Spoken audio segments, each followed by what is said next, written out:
आप सब? I hope कि बढ़िया होंगे। हम पढ़ रहे थे मेन रिएक्शन के बारे में।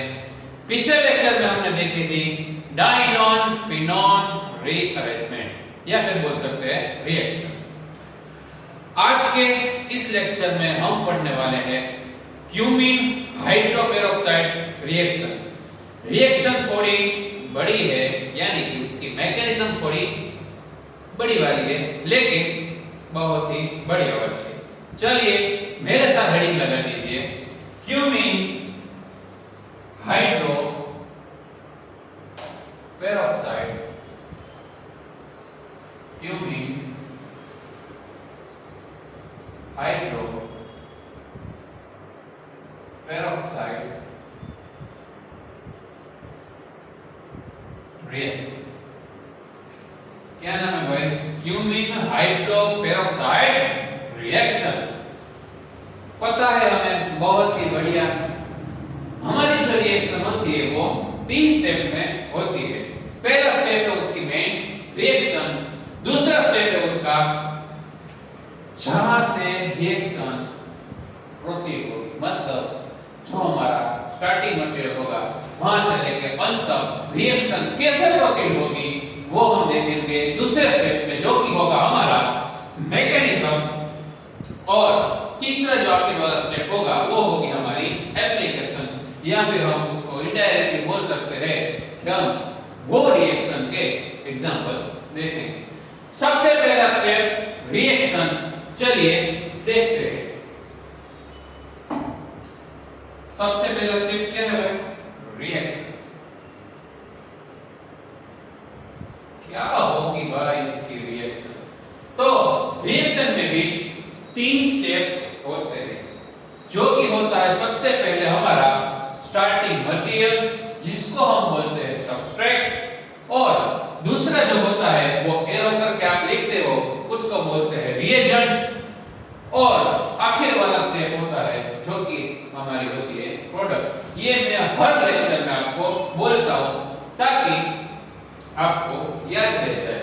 सबसे पहले हम लिखेंगे इधर हमारा सबस्ट्रेट, जो कि होगा हमारा स्टार्टिंग मटेरियल। लेकिन ये रिएक्शन में एक से ज्यादा सबस्ट्रेट हो गए। अब ऐसा क्यों मैं बोल रहा हूं? देखना, क्योंकि ये सिर्फ एक स्टेप में कंप्लीट होती नहीं है, इसमें काफी सारे स्टेप्स इन्वॉल्व हो गए। तो सबसे पहले हमारा स्टार्टिंग मटेरियल होगा जो कि होगा आप सबका और मेरा प्यारा सा बेंजीन। ठीक है, अब इसमें हम डालेंगे मतलब एज ए रिएजेंट। इसमें हम रिएजेंट में डालेंगे ऐसा कुछ,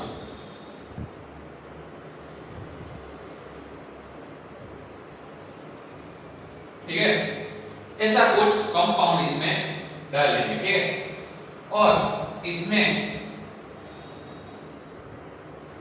याद कीजिए ARSE general organic chemistry lecture number 2।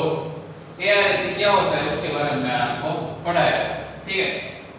और क्या डालेंगे इसमें और हम डालेंगे H+, जिसको हम बोलते हैं एसिड। कौन सा डालेंगे?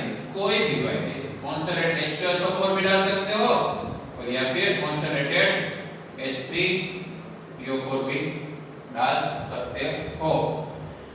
स्टार्टिंग मटेरियल बेंजीन, उसकी रिएक्शन मैंने ये कंपाउंड और एसिड की प्रेजेंस में अगर मैंने करवाई तो मुझे कुछ मिलेगा। क्या मिलेगा? ऐसा कुछ मिलेगा भाई,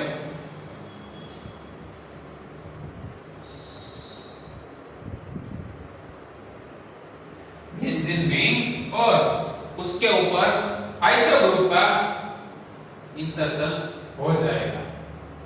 अभी रिएक्शन खत्म नहीं हुई है। अब इसके बाद और एक स्टेप आएगा, वो कौन सा होगा? वो कुछ ऐसा होगा। ये वाला स्टेप में ये हो गया हमारा स्टार्टिंग मटेरियल, और ये हो जाएंगे हमारे रिएजेंट। क्या रिएजेंट होगी इसमें रिएजेंट होंगे O2 और Na2CO3। अगर ये मैं स्टेप करूंगा तो इसमें रेडिकल मैकेनिज्म ऑपरेट होगी। अब आपको क्वेश्चन होगा कि भाई ये रेडिकल मैकेनिज्म क्या होती है। याद कीजिए जब हम रेजोनेंस पढ़ रहे थे जीओसी के फर्स्ट लेक्चर में, उसमें हमने एक पॉसिबिलिटी देखी थी जो कि थी conjugation in between free radical and double bond।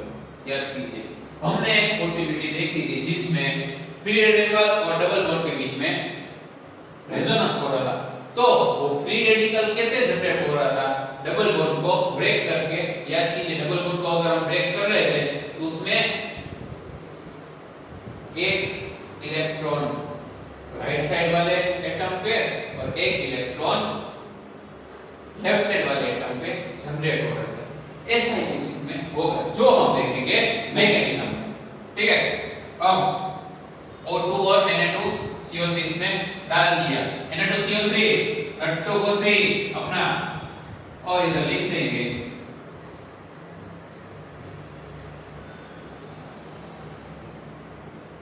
Radical mechanism या फिर रेडिकल रिएक्शन ऑपरेट होगा।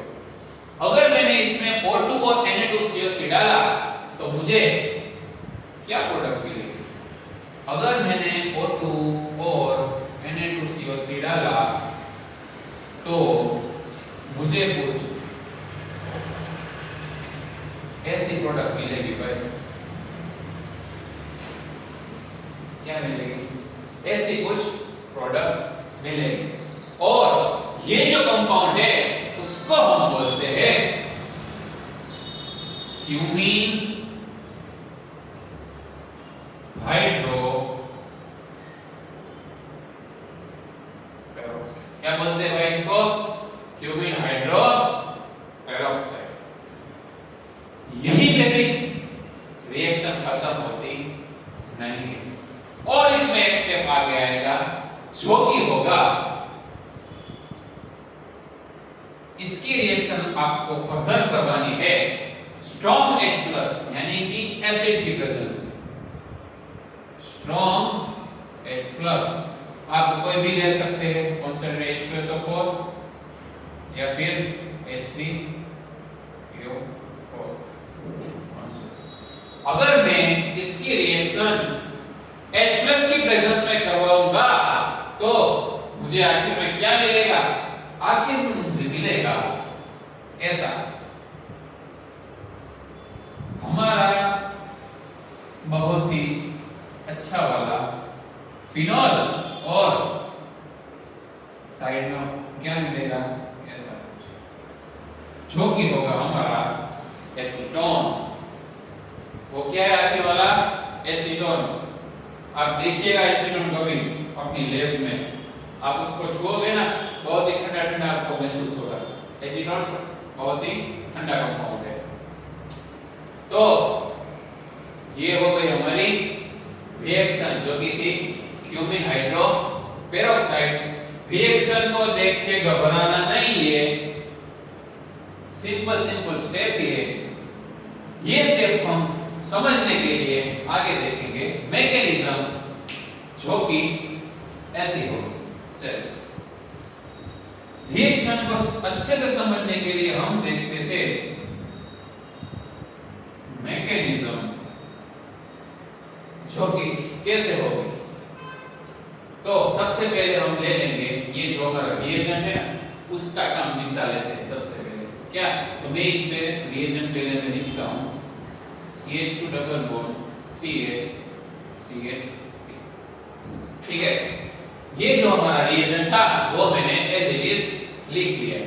अब आपको अच्छे से पता होगा कि ये जो CH3 ग्रुप है, ये जो CH3 ग्रुप है उसकी प्लस I इफेक्ट होगी। कौन सी इफेक्ट होगी, ये CH3 ग्रुप की प्लस I इफेक्ट होने के कारण वो अपने इलेक्ट्रॉन डोनेट करेगा। अगर वो अपने इलेक्ट्रॉन डोनेट करेगा तो ये जो डबल बॉन्ड है उसको धक्का लगेगा। क्या लगेगा, उसको धक्का लगेगा। और ये CH3 ग्रुप की प्लस I इफेक्ट के कारण ये जो डबल बॉन्ड है वो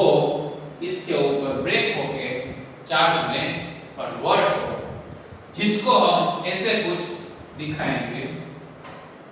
CH2 के ऊपर नेगेटिव चार्ज और जो कि क्या है यहाँ पे CH और उसके ऊपर कौन सा चार्ज होगा भाई? पॉजिटिव चार्ज और क्या है CH। ऐसा कुछ होगा भाई हमारा जो इंटरमीडिएट स्टेप होगा वो। अब इसमें आपको डालना है H+। क्या डालेंगे आप? H+, जो कि हमारा क्या है रिएक्शन मिक्सचर में पड़ा हुआ है कंसंट्रेटेड H2SO4। अगर मैं इसमें H+ डालूं तो क्या होगा? H+ क्या है? लुक्खा है जिसके पास इलेक्ट्रॉन नहीं है। अगर उसके पास इलेक्ट्रॉन नहीं है तो वो क्या करेगा? वो जहां कहीं पे भी इलेक्ट्रॉन रिचनेस दिखेगी उसके ऊपर टूट पड़ेगा। क्या करेगा H+? जहां कहीं पे भी इलेक्ट्रॉन रिचनेस दिखेगी वहां पे टूट पड़ेगा। तो उस कंपाउंड में जो हमने चार्ज जनरेट किए उसमें आपको इलेक्ट्रॉन रिचनेस कहां पे दिख रही है? यहां पे दिख रही है। क्यों? क्योंकि ऊपर कौन सा चार्ज है? नेगेटिव चार्ज है। नेगेटिव चार्ज यानी कि एक्स्ट्रा इलेक्ट्रॉन। एक्स्ट्रा इलेक्ट्रॉन को ये H+ ले लेगा। अगर उसने एक्स्ट्रा इलेक्ट्रॉन ले लिए तो इधर बन गया CH3 और CH पॉजिटिव तो वैसे का वैसा है ही और बचा का क्या है? CH3। कार्ब के टाइम हमारा इंटरमीडिएट जनरेट हो चुका है। अब किसकी देरी है? अब देरी है हमारे बेंजीन। तो हमारा बेंजीन क्या करेगा? हमारा बेंजीन जो है वो कुछ ऐसा करेगा। देखो ये हमारा बेंजीन है तो बेंजीन क्या करेगा? देखो बेंजीन में ये जो 3 डबल बॉन्ड है ना उसमें से एक डबल बॉन्ड ब्रेक होके इधर अटैक करेंगे। अगर उसने इधर अटैक किया तो क्या होगा? तो कुछ ऐसा होगा, देखिएगा ऐसा कुछ स्ट्रक्चर।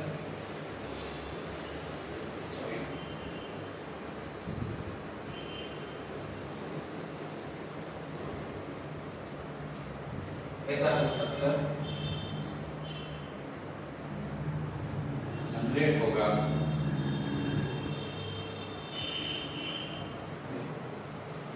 ये नेगेटिव चार्ज ने ब्रेक होके ये डबल बॉन्ड ब्रेक होके इस पे अगर अटैक करता है तो कैसे होगा? ये जो डबल बॉन्ड है ना मान लो कि वो इस तरफ माइग्रेट हुआ। क्या बोला मैंने? ये डबल बॉन्ड ब्रेक होके इस तरफ माइग्रेट हो, मतलब ऐसे माइग्रेट हो। देखो ये अगर ऐसे माइग्रेट होता है तो क्या होगा? बॉन्ड के जो इलेक्ट्रॉन है वो ये पोजीशन पे आ जाएंगे। बॉन्ड के इलेक्ट्रॉन अगर सारे ये पोजीशन पे आ गए तो ये पोजीशन के ऊपर नेगेटिव चार्ज जनरेट होगा और ये पोजीशन के ऊपर पॉजिटिव चार्ज जनरेट होगा, जो कि मैंने इधर दिखाया। बाद में जो नेगेटिव चार्ज बना वो अपने इलेक्ट्रॉन के पॉजिटिव चार्ज को डोनेट करेगा तो ये जो पॉजिटिव चार्ज है वो स्टेबल हो जाएगा और ये दोनों के बीच में एक बॉन्ड जनरेट हो जाएगा, जो मैंने इधर आपको दिखाया। और ये दो ग्रुप तो वैसे के वैसे रह जाएंगे। तो ऐसा कुछ स्ट्रक्चर जनरेट होगा। याद कीजिए क्या हुआ इसमें? अब 3 डबल बॉन्ड थे उसमें से 2 डबल बॉन्ड बन गए। क्या बोला मैंने? 3 डबल बॉन्ड थे उसमें से 2 डबल बॉन्ड बन गए, यानी कि हमारा जो स्ट्रक्चर स्टेबल था उसमें से अनस्टेबल बन गया। अगर हमारा स्ट्रक्चर अनस्टेबल बना तो उसको स्टेबल भी तो करना पड़ेगा ना। कैसे करेंगे? ऐसे करेंगे। देखो ये जो कार्बन है, कार्बन की कितनी वैलेंसी होती है? 4 वैलेंसी होती है। ठीक, कार्बन की एक वैलेंसी यहाँ, दूसरी वैलेंसी यहाँ, तीसरी वैलेंसी यहाँ, एक वैलेंसी बची। तो वो एक जो वैलेंसी है वो हाइड्रोजन की होगी। ठीक है, तो हाइड्रोजन क्या करेगा? वो हाइड्रोजन अपने इलेक्ट्रॉन डोनेट करके बॉन्ड फॉर्मेशन करेगा। कैसे करेगा? ऐसे करेगा। ये हाइड्रोजन के इलेक्ट्रॉन है वो अपने इलेक्ट्रॉन डोनेट करके बॉन्ड फॉर्मेशन करेगा, जिससे हमारा जो पॉजिटिव चार्ज है वो स्टेबल हो जाएगा और आखिर में हमें 3 डबल बॉन्ड वाला स्टेबलाइज स्ट्रक्चर मिलेगा जो कि आ गया ये। ठीक है, चलो आई होप कि इतना आपको समझ में आ गया हो। अब यहां से यहां जाना है जो कि हम लिखेंगे वहां पे। ठीक है, इधर मैं लाइन कर देता हूं ताकि अलग हो ऐसा मालूम हो। ठीक है, अब क्या होगा, ये स्ट्रक्चर हम वैसे का वैसा उधर लिख देते हैं। चलो लिख लिए।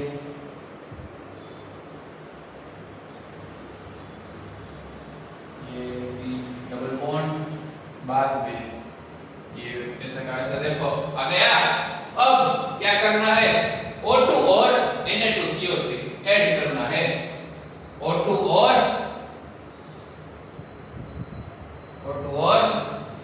Na2CO3 ऐड करना है। क्या होगा इसमें मैकेनिज्म, ध्यान से देखिएगा क्योंकि ये बहुत इंपॉर्टेंट है। चलो, ये जो कार्बन है उसकी पहली वैलेंसी यहाँ, कार्बन की दूसरी वैलेंसी यहाँ, कार्बन की तीसरी वैलेंसी यहाँ, चौथी वैलेंसी बची है जो कि होगी हाइड्रोजन। ठीक है, चौथी वैलेंसी कौन सी है, हाइड्रोजन की है। अब मैं लेता हूं O2। क्या लिया मैंने, O2 मॉलिक्यूल में हमें पता है कि क्या पता है, बोलो बोलो बोलो, तो नहीं क्यों हवा पाड़ो। O2 मॉलिक्यूल में हमें पता है कि ऑक्सीजन ऑक्सीजन के बीच में 2 डबल बॉन्ड होते हैं। चलिए वो दिखा देते हैं। ये पहला ऑक्सीजन, ये बीच में 2 डबल बॉन्ड। ठीक है, अब इसमें रेडिकल मैकेनिज्म ऑपरेट होगा। कैसे कैसे रेडिकल मैकेनिज्म, देखो ये कार्बन उसके साथ जुड़ा हुआ है हाइड्रोजन, ये कार्बन और उसके साथ जुड़ा हुआ है हाइड्रोजन, तो कार्बन और हाइड्रोजन के बीच में कोवेलेंट बॉन्ड होगा और जो कि 2 इलेक्ट्रॉन से बना हुआ होगा। सबसे पहले वो दिखा देते हैं, ये 2 इलेक्ट्रॉन। अब इसमें मुझे फ्री रेडिकल मैकेनिज्म ऑपरेट करवानी है। कैसे होगी, देखो फ्री रेडिकल मैकेनिज्म में क्या होता है, एक जो इलेक्ट्रॉन होता है वो लेफ्ट साइड के एटम पे और एक जो इलेक्ट्रॉन होता है राइट साइड के एटम पे शिफ्ट होता है। तो सबसे पहले ये एक इलेक्ट्रॉन है वो ये हाइड्रोजन के ऊपर शिफ्ट हो और जो बचा इलेक्ट्रॉन है वो कार्बन के ऊपर शिफ्ट हो। ठीक है, इतना समझ में आ गया। Okay done. अब ऐसा होने से कैसा स्ट्रक्चर बनेगा वो मैं आपको दिखा रहा हूं। वो हमारे मैकेनिज्म का पार्ट नहीं है इसलिए आप लिखेगा मत, सिर्फ मैं आपको अच्छे से समझ में आए इसलिए लिखता हूं। अगर ये फॉर्मेशन होगा तो कुछ ऐसा होगा।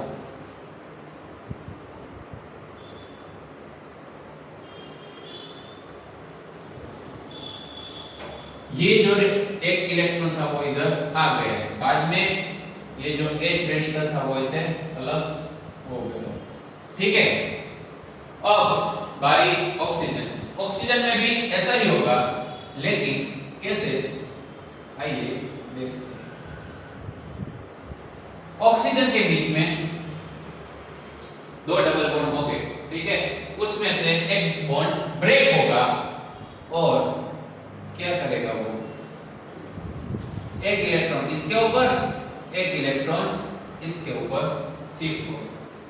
क्या बोला मैंने, एक इलेक्ट्रॉन इसके ऊपर एक इलेक्ट्रॉन उसके ऊपर शिफ्ट होगा। तो कैसा स्ट्रक्चर बनेगा ये मैं उसको अच्छे से लिखता हूं। ये ऐसा स्ट्रक्चर बना, दोनों के ऊपर एक एक इलेक्ट्रॉन। अब क्या होगा, ध्यान से देखिएगा। अब कुछ ऐसा होगा, देखो ये जो हमारा हाइड्रोजन है रेडिकल वो रिएक्शन मास में क्या कर रहा है, घूम रहा है। ठीक है, और ये जो ऑक्सीजन वाला मॉलिक्यूल है वो भी ऐसे रेडिकल के फॉर्म में जनरेट हुआ है।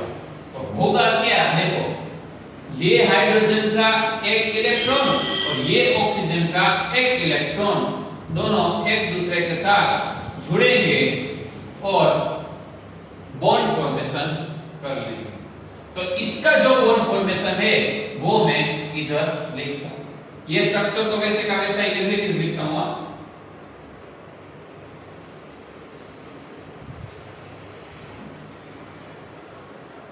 और इधर एक इलेक्ट्रॉन का वो, ये हाइड्रोजन रेडिकल और ऑक्सीजन रेडिकल का बॉन्ड फॉर्मेशन हुआ, वो ऐसा होगा। ये ऑक्सीजन ऐसे का ऐसा और ये दोनों का बॉन्ड फॉर्मेशन हो गया, ठीक है। तो फाइनल स्ट्रक्चर कैसा मिलेगा और आगे क्या होगा देखिए, इधर भी एक इलेक्ट्रॉन बचा और इधर भी एक इलेक्ट्रॉन बचा, तो वो दोनों भी एक दूसरे के साथ जुड़ के क्या बना देंगे, बॉन्ड बना देंगे। इसके बाद का जो आखिरी स्ट्रक्चर है वो मैं ऊपर मैकेनिज्म में लिखता हूं।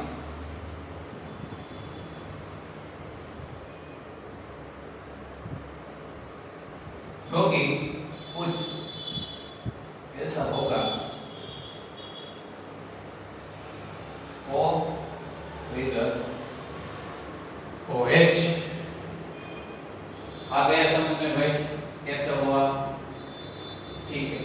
चलिए ये जो हमारा था स्ट्रक्चर जो कि है क्यूमेन हाइड्रोपेरोक्साइड हमें अच्छे से मिल गया।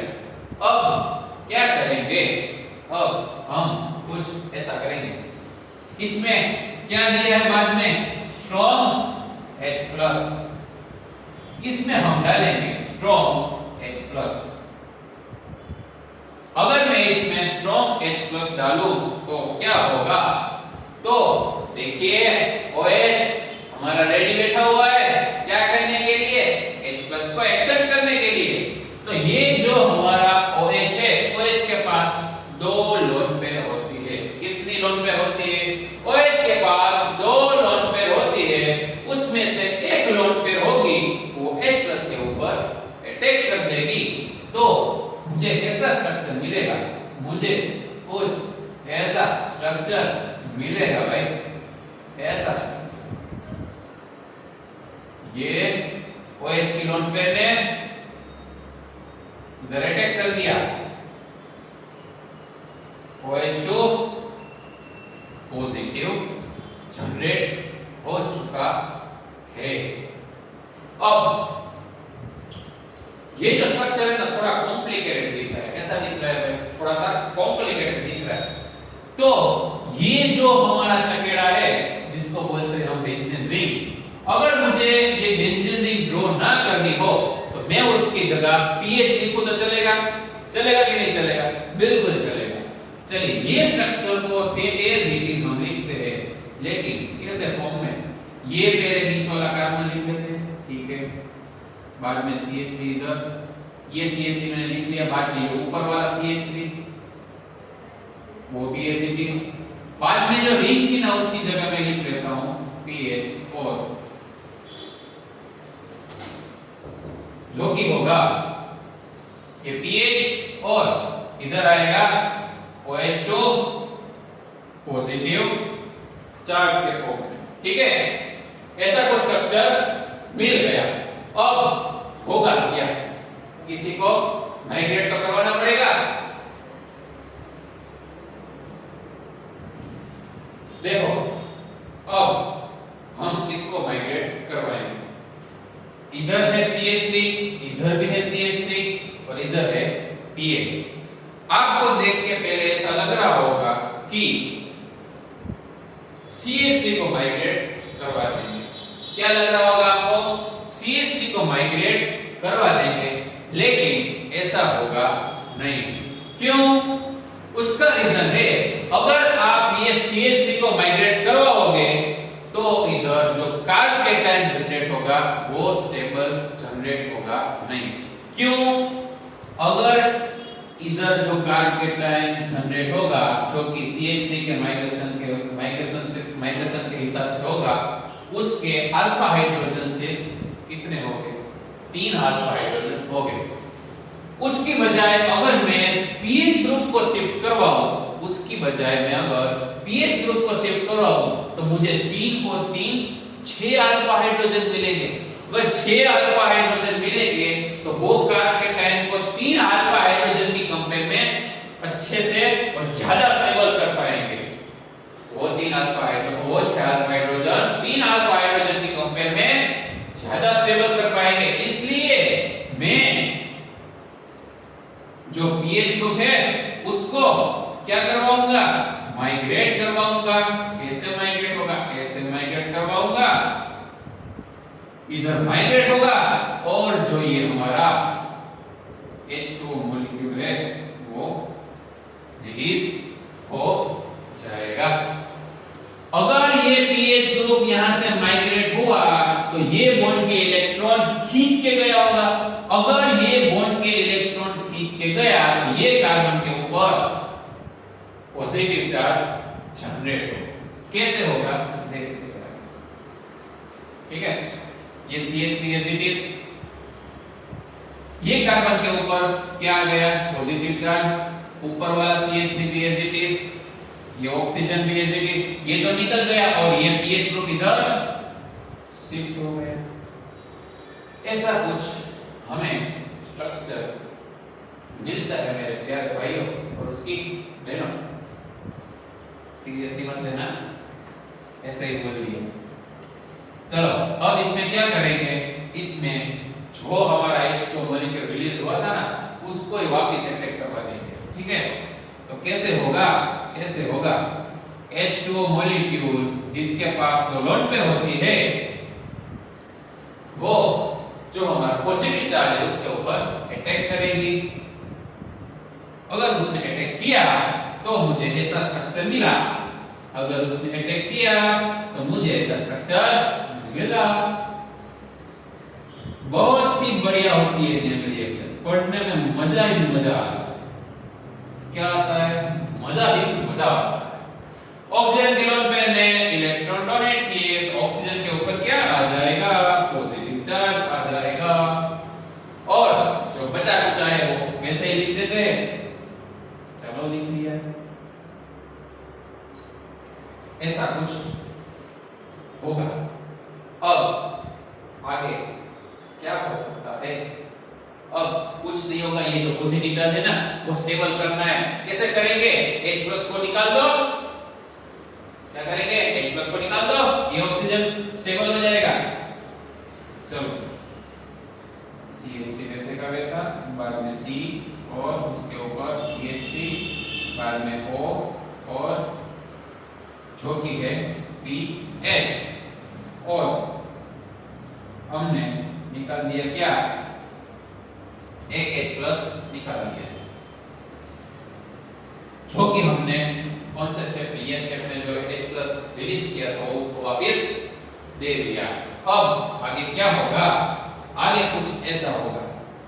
ऑक्सीजन के पास कितनी, 2 लोन पेयर होती है, तो वो 2 लोन पेयर क्या करेगी, वो 2 लोन पेयर है ना भाई इधर डबल बॉन्ड फॉर्म करेगी और ये जो CO बॉन्ड है ना, CO बॉन्ड का क्लीवेज होगा और बॉन्ड के इलेक्ट्रॉन ऑक्सीजन के ऊपर शिफ्ट होंगे, ठीक है।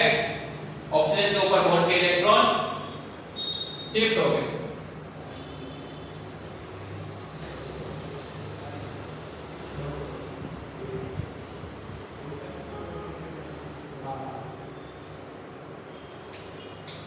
तो ऑक्सीजन के ऊपर नेगेटिव चार्ज आ गया था और ये जो लोन पेयर थी उसने इधर डबल बॉन्ड बना दिया था। चलिए आगे देखते हैं कैसे डबल बॉन्ड बना होगा, कैसे कैसे, CH3 और ये C डबल बॉन्ड O, ठीक है, और H और ये पॉजिटिव चार्ज और ये CH3 तो वैसे का वैसा, और क्या मिला होगा, O नेगेटिव और उसके साथ H, ऐसा मुझे कुछ मिला होगा। अब ज्यादा कुछ बाकी नहीं है, सिर्फ एक ही स्टेप बाकी है जो कि होगा, ये जो H है वो ऑक्सीजन को स्टेबल करने के लिए H को हम क्या करते हैं, छू कर देते हैं, H को निकाल देते हैं। तो निकालना होगा। तो ये H अपने इलेक्ट्रॉन वहां पे छोड़ के चला जाएगा और जो आसमान में या फिर एटमॉस्फेयर में या फिर रिएक्शन मिक्सचर में जो H प्लस घूम रहा होगा ना, वो सीधा ये नेगेटिव चार्ज है ना उसके ऊपर अटैच हो जाएगा और आखिर में मुझे कुछ ऐसा मिलेगा CH3 C double bond O और CH3 प्लस PH OH। तो मेरे प्यारे भाई और बहनों, ये आ गई हमारी प्रोडक्ट। कितनी बड़ी मैकेनिज्म, लेकिन बहुत ही आसान मैकेनिज्म। चलिए एक बार देख लेते हैं क्या हमने किया। सबसे पहले रिएक्शन, जो कि देखो इसमें एप्लीकेशन वाला मैंने आपको करवाया नहीं है। क्यों? क्योंकि आप ऑलरेडी 4-5 रिएक्शन पढ़ चुके हो और हमारी क्या मेथड होती है एप्लीकेशन में वो भी आप जानते हो। तो इसकी जो एप्लीकेशन है वो आ जाएगी आपकी प्रसादी। प्रसादी क्यों? प्रसादी इसलिए क्यों कि आप अगर मंदिर जाते हो, तो आप जब ईश्वर के दर्शन करो तो आखिर में आपको क्या मिलती है? थोड़ी सी प्रसादी मिलती है ना। वैसे ही आपने क्या किया, हमारा जो टॉपिक था उसका दर्शन किया, मैंने आपको क्या किया? मैंने आपको आशीर्वाद दिया। कैसे? जैसे भगवान ने आपको आशीर्वाद दिया वैसे ही मैंने आपको ये रिएक्शन सिखा के आशीर्वाद दिया। ठीक है, तो वो आशीर्वाद के रूप में मैं आपको थोड़ी सी प्रसादी दूंगा, जो कि आपकी एप्लीकेशन रहेगी और वो आपको होमवर्क में करके आनी है। तो हम देख रहे थे क्विक रिवीजन, जो कि था हमारी क्यूमिन हाइड्रोपेरोक्साइड रिएक्शन के बारे में। सबसे पहले स्टार्टिंग मटेरियल बेंजीन की रिएक्शन एक कंपाउंड के साथ करवाई। वो कंपाउंड का नाम भी आपको नीचे मुझे कमेंट बॉक्स में लिखना है। कौन सा कंपाउंड? ये कंपाउंड है, उसका IUPAC नोमेनक्लेचर क्या होगा वो मुझे आपको कमेंट बॉक्स में लिखना है। सही है या गलत वो मैं आपको बता दूंगा। सबसे पहले हमने कंपाउंड लिया, उसमें डाला H+ कंसंट्रेटेड H2SO4 या H3PO4 की प्रेजेंस में, तो हमें कुछ ऐसा आइसोस्ट्रक्चरल फॉर्मूला कंपाउंड का स्ट्रक्चर मिल गया। बाद में उसमें हमने O2 और Na2CO3 ऐड किया, तो इसमें रेडिकल मैकेनिज्म जनरेट हुई और ऐसा क्यूमिन हाइड्रोपेरोक्साइड मिल गया। बाद में उसमें हमने स्ट्रॉन्ग H+ डाला, तो हमें फिनोल और एसीटोन मिल गया। अब मैकेनिज्म क्विक कैसे होती है? सबसे पहले जो कंपाउंड लिया था उसमें CH3 की प्लस आई इफेक्टिव, प्लस आई के कारण डबल बॉन्ड था, वो लेफ्ट साइड क्या बोलते हैं माइग्रेट हुआ था, नेगेटिव चार्ज और पॉजिटिव चार्ज से जनरेट हुआ। बाद में उसमें हमने H+ डाला, तो नेगेटिव चार्ज ने वो H+ ट्रैप कर लिया और इधर CH3 बन गया। बाद में जो पॉजिटिव चार्ज जनरेट था उसमें जो हमारी मेन स्टार्टिंग मटेरियल था बेंजीन को हमने उसमें अटैक करवाया। बेंजीन का अगर उस पर अटैक हुआ तो हमें फाइनल ये स्ट्रक्चर मिला। अब ये सब कुछ मुझे समझाना नहीं चाहिए, वो सब आपको आता है और आता होना चाहिए। तो ऐसा स्ट्रक्चर मिला। बाद में इधर आ जाना है, बाद में ये जो तो आपको दिख रहा है डेंजर वाला स्टेप, लेकिन डेंजर नहीं है, इजी। बाद में क्या हुआ, ये जो हाइड्रोजन था कार्बन हाइड्रोजन के बीच में रेडिकल मैकेनिज्म ऑपरेट हुई, जो कि होती है इस तरह से।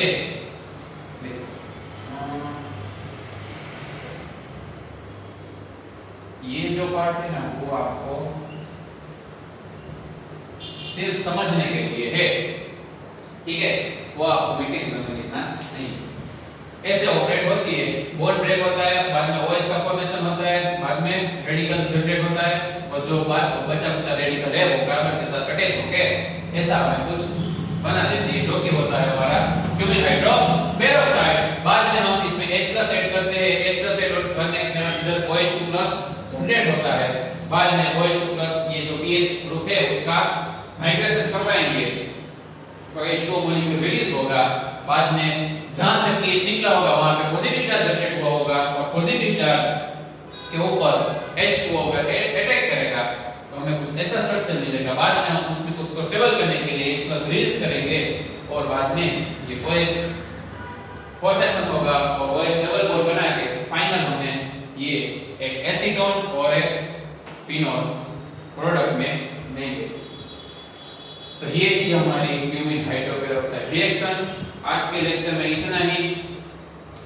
अच्छे से देख लीजिएगा क्योंकि इसमें क्या बोलते हैं कंफ्यूजन और मिस्टेक होने के चांसेस थोड़े बढ़ जाते हैं। इसलिए आपको क्या करना है, सबसे पहले आपको रिएक्शन को अच्छे से समझना है, कैसे रिएक्शन के स्टेप फॉलो होते हैं, कैसे रिएक्शन में इंटरमीडिएट जनरेट होते हैं और कैसे step by step reaction proceed होती है।